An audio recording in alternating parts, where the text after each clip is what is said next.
Welcome into NFL Daily. I am Tom Downey, slightly scratchy voice because the NFL Draft is over and it is time for one of my favorite videos we do each year, breaking down my top undrafted free agents. Less about like the fits and everything. We can do that later as camp goes on. Just best players on my board, where they went. Every year my goal, 0 top 100 players left. We did it last year. The year before, not this year. Ivan Pace Jr., who maybe there's some medical stuff there for Ivan Pace because I love his game. He is undersized, but he was an elite football player, not just for the Miami of Ohio Redhawks. He transfers to Cincinnati, 136 tackles, 20 and a half TFLs, 9 sacks, 4 pass breakups, 2 forced fumbles, 55 pressures.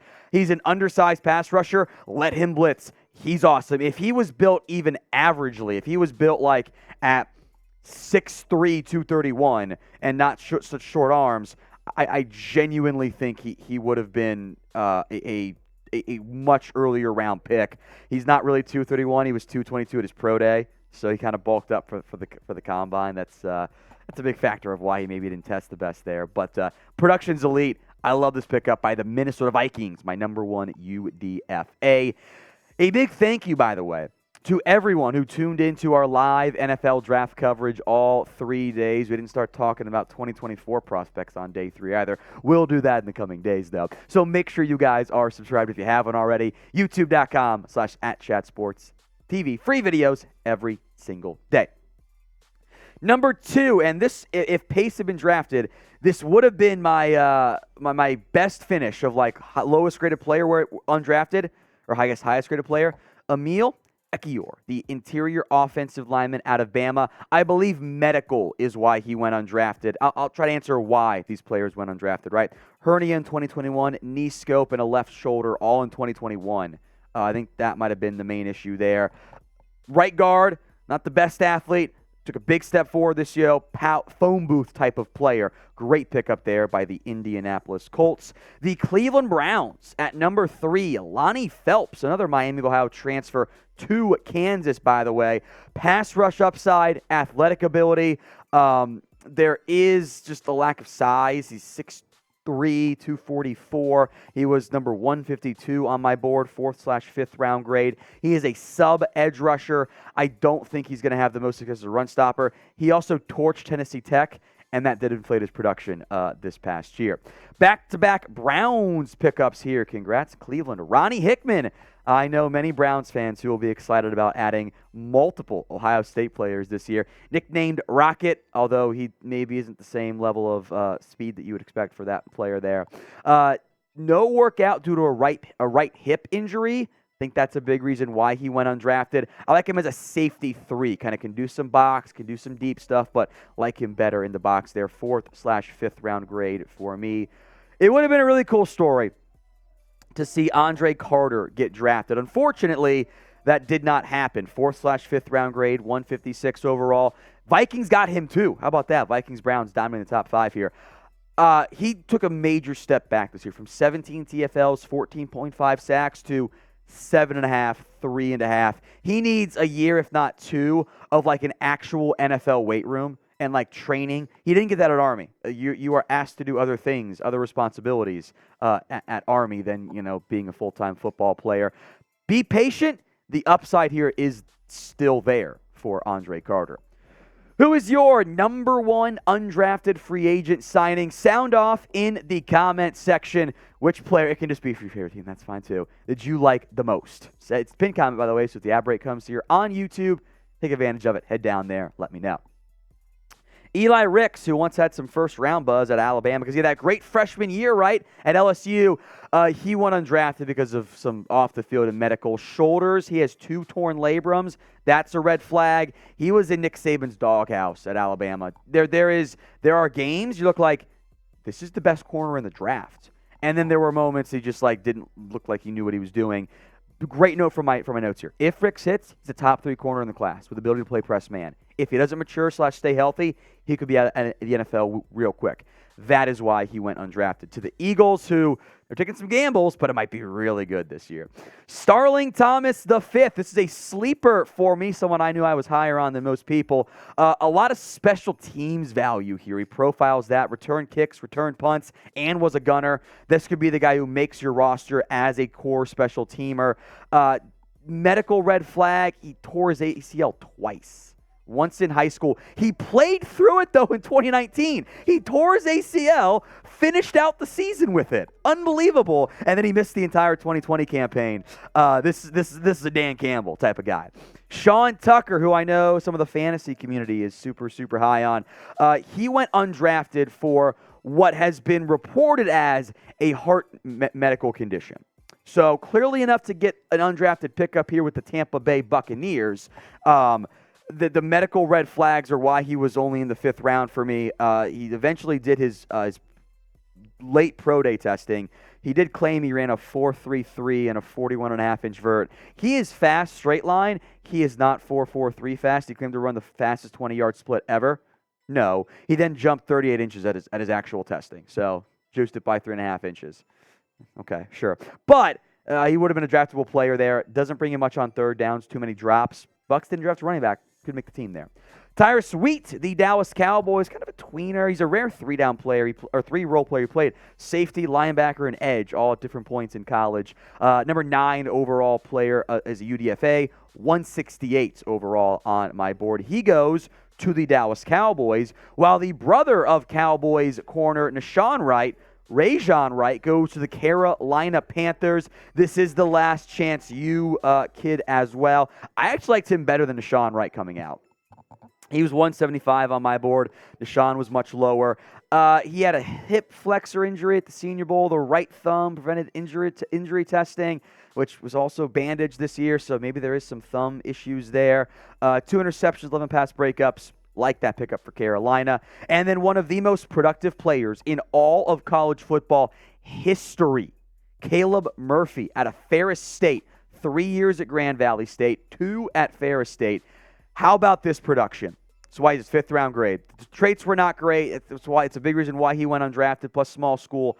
93 tackles, 39 TFLs, 25.5 sacks this year at Ferris State. He had 5 sacks in a game twice. He broke Terrell Suggs' NCAA single sack record. He won the Ted Hendricks Award, given the nation's top defensive end, the first non-FBS player to ever win it. He just got to overcome the size and the athletic ability and just the level of competition jump there.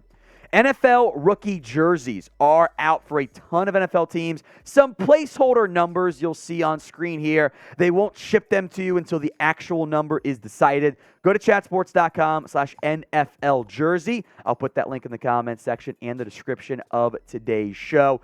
Wilson's going to wear number 21, by the way. It's an elite cornerback number. Get the jersey for your favorite team's draft pick at chatsports.com/NFL jersey. Again, that link will be in the comments section and the description of today's show. Running back, Keaton Mitchell, next up out of ECU. He's very small. That's why he went undrafted. He's 5'8", 179. And then got too big at his pro day. I think it kind of cost him some size there. He wasn't used that much as a true wide receiver. He also drops a lot of passes. You get that figured out, and you're going to have some good ability here as a third down scat back. His dad is former NFL Anthony Mitchell as well. Jalen Moreno-Cropper out of Fresno State, 5th round grade. He's just a smaller guy, skinny, has some fumble issues too, not the best contested catches. I thought he'd be drafted. I saw some day 2 buzz for him, which I never really got on board with. But still, 187 overall, fantastic pickup there. And then Chat Sports favorite, Bryce Ford Wheaton. Yeah, I'm talking about you there, Harry. 188 overall. The size athletic profile is about as crazy as you'll see. He's almost 6'4". He's 221. And by the way, he ran a 4.38 40 with a 41-inch vert. Unbelievable. The issue is he has more drops than touchdown catches in his career. He's a body catcher. Fix the hands, and this is a big-time pickup for the New York Giants. Number 14. Number 15, I'll try to go quicker here because we got 32 to get to. McClendon Curtis out of Chattanooga. I had a 5th round grade on him. I don't know if he can play tackle. He's got the size to do it. He's a project guard with upside. At least play guard in the NFL. Walk-on spot to go to Chattanooga basketball. Said no. He said he wanted to play football instead there. He's got to get tightened up with the mechanics. A lot of size to like there for a guard. Jalen Redmond out of Oklahoma is next up here as I consult my notes. 192. Really great athlete. He had blood clotting in his lungs in 2018. 5 games with a knee in 2021. The knee then flared up in 2022. So there's medical question marks. That's why Redmond ended up going undrafted this year. I think he's more of Neville Gallimore comp, 3-tech, size, but kind of asked to do 5-technique stuff there. Great athlete, not great production. Love the pickup there for Carolina. And then Denver, my number 17 top undrafted free agent. First off, elite first name here, just so we are clear on that front. Thomas Income out of Central Michigan, 4 years at Valdosta State, and then 2 years at Central Michigan. He's not the greatest athlete in terms of like the bend, but he does offer plenty overall stuff. A weird build, 6'2", 262. I gave him a Curtis Weaver comp, also kind of the late round UDFA player. Awkward build, but really great production this year. TJ Bass is probably going to move inside to guard in the NFL. Cowboys had a bunch of my top 25 players. I already did our Cowboys video, so I won't spend too much time on this. TJ Bass out of Oregon. Hunter Lipke out of North Dakota State. Fullback, running back, H-back hybrid is the highest grade I've ever given a fullback. The hope is you get the next Kyle Juszczyk. That's asking for too much, but he might be their goal line back since they don't really have one right now with Zeke gone. Who has the best undrafted free agent class this year? Yes, you guys can just pick your favorite team if you so choose. Go ahead and sound off for me in the comment section right now. Number 20, one of my favorite players. I did ding him an entire round, though, because of the medical issues. So 5th round talent for me, but 6th round grade. UDFA is why there. Hurt his back in November 2020. He had off-season spinal surgery to shave the L4 disc in his back. Sounds not fun, painful. Also had a foot injury, a torn shoulder labrum there. So all of these types of things are why he did not get drafted. But as a run stopper, as a fun fit in that potential area, it makes a lot of sense to plug him in as an option there at number 20. Love that addition for the Chargers. Raheem Jarrett next up here on the list out of Maryland. That's a fun photo for him, too. Or excuse me, Rakim Jarrett. My bad, mispronounced it. Johnny Knox athletic testing. Heavy slot, I think, is his role in the NFL. Not many special team snaps there.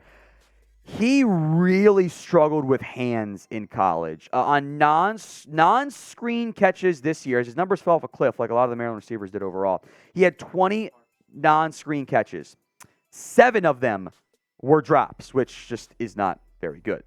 Who do you think was the most surprising player to not be drafted? I guess I'll go with Ivan Pace because that's my guy. But you guys can sound off in the comment section. Most surprising player not drafted this year. Number 22 on my UDFA's, Anthony Orji. Yes, exactly how it's pronounced. Number 215 overall. I did a better job this year about getting the board relative to where they went. Why he went undrafted? I think he was that great in coverage. He's a really good athlete, though. Special teams value, plenty of plays on film that you like to show the range in the run stopping, but a lot of missed tackles as well was a significant problem there for Orji. He goes to the Saints, and then the Browns get another one. Mahmoud Diabate out of Utah, the former Florida linebacker, makes the jump over to Utah. 356 special team snaps. He is a really fantastic athlete. The range is on film. There is coverage issues. He actually had a life-threatening staph infection in high school as well. Skinny guy. I kind of as a sleeper, untapped player or untapped ability player. So that's kind of, I think it was just he wasn't as well regarded by the NFL. Deneric Prince out of Tulsa goes to the Kansas City Chiefs. Began his career at A&M. Didn't play that much. Ended up leaving. The testing was really intriguing. 4'4", 140 at 216 pounds. That is awesome. One of 5 FBS players with multiple 200 rushing yards or rushing yard games this year. Also averaged only 46.3 yards in the other 6. So feast or famine right there. So he missed some time this year with academic and family reasons he was dealing with there. 6th-round grade, love pick up there for the Chiefs. And Isaiah Land, who's a little bit skinny, but was highly productive at Florida A&M. He was number 220 on my board. I got a lot of other players that I had draftable grades on that did not get drafted, but we will not make this a 45-minute video. You can always go to chatsports.com/board to see my actual rankings. Who did I leave off the top UDFA list? Go ahead and sound off for me in the comment section right now.